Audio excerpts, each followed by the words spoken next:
Hi friends, welcome back to my channel. ఈరోజు అయితే బచ్చాలు అయితే చేస్తున్నా అండి. అయ్యో, ఉగాది ముంగటనే ఉంది కదా, ఇంత ముందు నుండి ఎందుకు చేస్తుంది అని అనుకునేరు. మా ఆయనకైతే తినబుద్ధి అయిందంట. ఇక చెయ్యి అంటే ఇక నేనైతే బచ్చాలు అయితే చేసిన. అయితే అందరూ పప్పు బచ్చాలు అయితే వేసుకుంటారు కదా, నేనైతే నువ్వుల బచ్చాలు అయితే చేసిన అండి.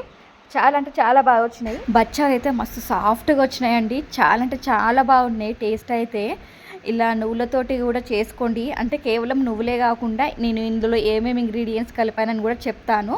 చాలా బాగా వచ్చినాయి బచ్చాలు అయితే. నేను బచ్చాలను ఎలా చేశాననేది చెప్తున్నాను. ఫస్ట్ అయితే నేను అవి వేయించేటప్పుడు వీడియో షూట్ చేయలేదండి, మర్చిపోయినా. అవన్నీ ఏం చేసిన తర్వాత గప్పుడు గుర్తుకొచ్చింది, అయ్యో వీడియో తీయడమే మర్చిపోయినా అని. మీకు పూర్తిగా ఎక్స్ప్లెయిన్ చేద్దాం అన్నట్టే నేను మధ్యలో వీడియో ఆన్ చేసి వీడియో తీయడం అయితే జరిగిందండి. మీకు వీడియోలో పూర్ణమైతే చూపించాను కదండి, నేను అది ఎలా చేశాను అనేది క్లారిటీగా అయితే చెప్తాను. ఫస్ట్ అయితే నువ్వులు, పుట్నాలు, కుడక ఇవన్నీ మంచిగా దూరగా వేపుకున్న తర్వాత అవి పూర్తిగా చల్లారనివ్వాలి. అలా చల్లారినాక మిక్సీ అయితే పట్టేసుకోవాలి.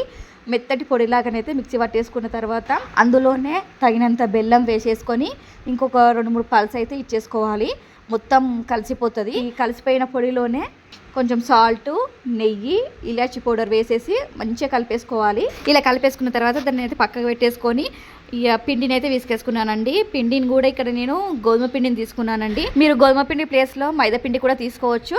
కొంచెం హెల్తీగా చేద్దామని గోధుమ పిండితో అయితే వేస్తున్నాను అనమాట. గోధుమ పిండిలోనైతే కొంచెం ఉప్పు వేసి కొద్దిగా వాటర్ వేసుకుంటూ చపాతి పిండి కంటే కొంచెం సాఫ్ట్గా కలిపేసుకోవాలి. అలా కలిపేసుకున్నాక దానిపైన కవర్ అయినా ఏదైనా ఒక బౌల్ అయినా పెట్టేసి ఒక 15 నిమిషాల పాటు రెస్ట్ అయితే ఇచ్చేసేయాలి. పిండి మంచిగా నానుతుంది, బచ్చాలు కూడా మంచిగా వస్తాయి అనమాట. మేము బచ్చాలు అనేది ఫ్లోలో వచ్చేస్తుంది అనమాట. భక్ష్యాలు అంటారు, ఇంకా కొన్ని పేర్లు అయితే ఉంటాయి వీటికి, కానీ మేమైతే బచ్చాలు అనేది ఫ్లోలో వచ్చేస్తుంది కాబట్టి మేము బచ్చాలు అయితే అంటాం. పిండి 15 నిమిషాలు నానిన తర్వాత ఇలా బచ్చాలాగానైతే చేసేసుకోవాలి. దానికోసం నేను 2 కవర్లను అయితే తీసుకున్నానండి. కవర్లను మంచిగా కట్ చేసుకున్నా. ఇక్కడ పాలిథిన్ కవర్స్ అంటారు కదా, వాటిని అయితే మంచిగా కట్ చేసుకున్నా. ఇలా కట్ చేసుకుంటే బచ్చాలు అయితే వాటి పైన మంచిగా వస్తాయండి. అట్లా పీట మీద కాకుండా ఇలా కవర్ పెట్టి చేస్తే బచ్చాలు అయితే మస్తు సన్నగా వస్తాయి, మంచిగా ఉంటాయి బచ్చాలు అయితే. కట్ చేసుకున్న కవర్ల పైన నెయ్యిని అయితే అద్దేసుకుంటున్నానండి. నెయ్యి ప్లేస్లో మీరు ఆయిల్ కూడా అప్లై చేసేసుకోవచ్చు. నెయ్యి అప్లై చేస్తే కొంచెం టేస్ట్ బాగుంటుందని ఇక్కడ నేను నెయ్యిని అయితే అప్లై చేస్తున్నాను అనమాట. నెయ్యిని అప్లై చేసిన తర్వాత ఒక పెద్ద సైజులో పిండి ముద్దలు అయితే తీసేసుకొని దాన్ని కొంచెం చిన్న పూరిలాగా ఒత్తేసుకున్న తర్వాత దాని మధ్యలో పూర్ణం అయితే పెట్టేసి నేను వీడియోలు చూపించాను కదా, అట్లనైతే మొత్తం క్లోజ్ చేసేసేయాలి. అలా క్లోజ్ చేసేసిన తర్వాత ఆ పిండి ముద్దకు 2 వైపులా నెయ్యినైనా నూనెనైనా అద్దేసిన తర్వాత దానిపైన కవర్ పెట్టేసి నేను వీడియోలో చూపించే విధంగా ఒత్తేసుకోవాలి. ఇలా ఒత్తేసుకున్న తర్వాత పేలం పైన నెయ్యినైతే అద్దేసుకున్న తర్వాత ఈ బచ్చంని అయితే వేసేసుకొని ఇటు అటు 2 వైపులా మంచిగా దూరగా కాల్చుకోవాలి. ఇలా కాల్చుకునేటప్పుడు కూడా 2 వైపులా నెయ్యినైనా నూనెనైనా అద్దుకోవచ్చు. నేనైతే నెయ్యినే వాడానండి, నూనెనైతే ఎక్కడ వాడలేదు. అంటే ఎంతో టేస్టీగా బచ్చాలు అయితే రెడీ అయిపోయినాయి. టేస్ట్ మాత్రం మస్తు అంటే మస్తు వచ్చినాయి.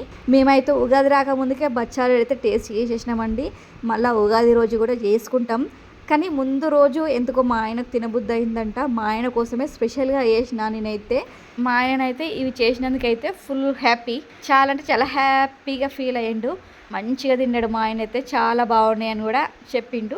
అసలు నేను ఈ బచ్చాలు ఇప్పుడు ఎందుకు ముంగట ఉగాది ఉంది కదా, ఉగాది రోజు చేసుకుందాం అని అన్న కూడా మా ఆయన ఊకోలేదు. 1-2 సార్లు బాగా అడిగిండు, అబ్బ చేయవా అని ఎంత మంచిగా అడిగిండో. అలా అడిగినందుకు మనం చేయకుండా ఊకుంటామా చెప్పండి. అందుకే నేనైతే ప్రేమతోటి చేసి పెట్టిన. ప్రేమతోటి మా ఆయనకు చేసి పెట్టినా సరే నేను కూడా తినేసిన అనమాట. చాలా బాగున్నాయి బచ్చాలు అయితే, చాలా అంటే చాలా టేస్టీగా వచ్చినాయి. వీడియోనైతే గింతేనండి. ఈ వీడియో నచ్చితే లైక్ చేయండి. కొత్తగా మన ఛానల్ చూసే వాళ్ళైతే సబ్స్క్రైబ్ చేసుకోండి. Thank you for watching this video.